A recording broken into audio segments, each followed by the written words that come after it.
नमस्कार, मी प्राची घाणेकर. महाराष्ट्र एक पाऊल पुढे मध्ये आपलं सगळ्यांचं खूप खूप स्वागत आहे. महाराष्ट्रातील तीर्थक्षेत्र, गडकिल्ले आणि ऐतिहासिक स्थळांच्या विकासासाठी 993.72 कोटींच्या विकास आराखड्यांना आणि निधीला मंजुरी देण्यात आली आहे. मुख्यमंत्री देवेंद्र फडणवीस यांच्या अध्यक्षतेखाली राज्यातील 6 तीर्थक्षेत्र विकास आराखड्यासंदर्भात शिखर समितीची बैठक पार पडली. राज्यातील ऐतिहासिक आणि धार्मिक स्थळांच्या जतन आणि संवर्धनास शासनाचं प्राधान्य असून तीर्थक्षेत्र विकास आराखड्याची प्रभावी अंमलबजावणी करावी, तसंच भाविक पर्यटकांसाठी अत्याधुनिक सोयी सुविधांसह आरोग्य सुविधांची उपलब्धता सुनिश्चित करावी, असे निर्देश मुख्यमंत्री देवेंद्र फडणवीसांनी दिले.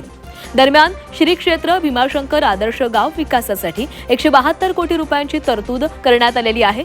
जगद्गुरू संत तुकाराम महाराज जन्मस्थानाच्या संवर्धनासाठी 41 कोटी रुपयांची तरतूद करण्यात आली आहे. किल्ले अजिंक्यतारा जतन आणि संवर्धनासाठी 134.80 कोटी रुपयांची तरतूद करण्यात आली आहे. तर संगम माहुली समाधी स्थळ संवर्धन प्रकल्पासाठी 133 कोटी रुपयांची तरतूद करण्यात आली आहे. श्री क्षेत्र घृष्णेश्वर ज्योतिर्लिंग विकास आराखड्यासाठी 210 कोटी रुपयांची तरतूद आहे. तर श्री क्षेत्र परळी वैजनाथ ज्योतिर्लिंग मंदिर परिसर विकासासाठी 301.54 कोटी रुपयांची तरतूद करण्यात आली आहे.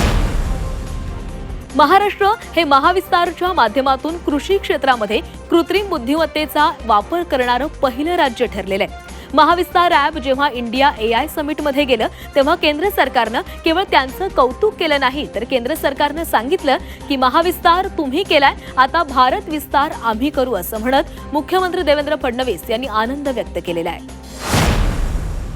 कुठल्याही शेतकऱ्याला आपल्या कुठल्याही प्रश्नाचं उत्तर हे त्याच्या भाषेमध्ये या ॲपवर मिळणार आहे.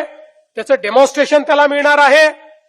त्या ठिकाणी तुमच्या प्रत्येकाकरता एक आमचा एजंट आहे जो तुम्हाला त्या ठिकाणी मदत करेल. तुम्हाला पाहिजे तो प्रश्न टाईप करा. टाईप करता येत नसेल तर तुम्ही तुमच्या भाषेत विचारा, तुम्हाला त्याचं उत्तर मिळेल. याच्यामध्ये जोही कृषीशी संबंधित प्रश्न आहे अशा सगळ्या प्रश्नांकरता हे मॉडेल आपण ट्रेन केलेलं आहे. आणि मला सांगताना आनंद वाटतो, आपलं महाविस्तार ॲप हे आता जेव्हा इंडिया AI समिटमध्ये गेलं, केंद्र सरकारने केवळ त्याची तारीफ केली नाही, तर केंद्र सरकारने सांगितलं आता महाविस्तार तुम्ही केलाय, आता भारत विस्तार आम्ही करू.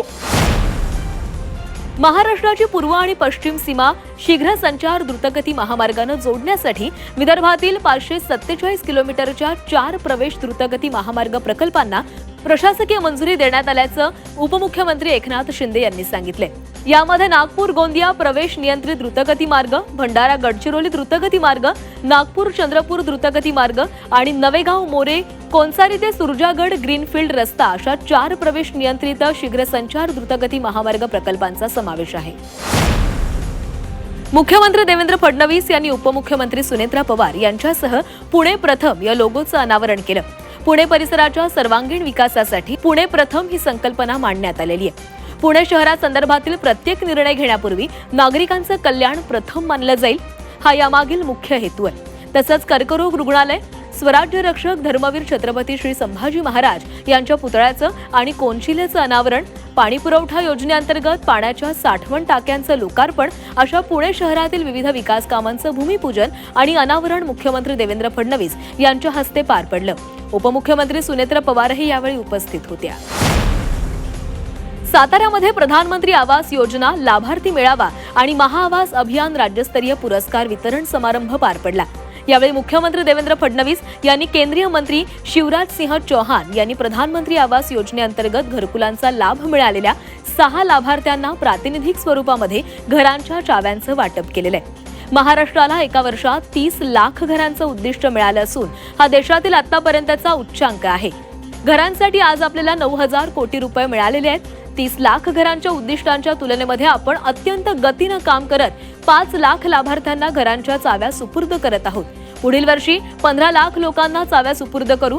पंतप्रधान नरेंद्र मोदी यांच्या सर्वांना पक्की घरं या स्वप्नाच्या पूर्तीसाठी अहोरात्र काम करून येत्या 5 वर्षात महाराष्ट्रातील प्रत्येक बेघराला पक्कं घर देऊ, असं मुख्यमंत्री देवेंद्र फडणवीसांनी म्हटलंय. महाराष्ट्र एक पाऊल पुढे मध्ये वेळ झालेली आहे इथेच थांबण्याची. नमस्कार.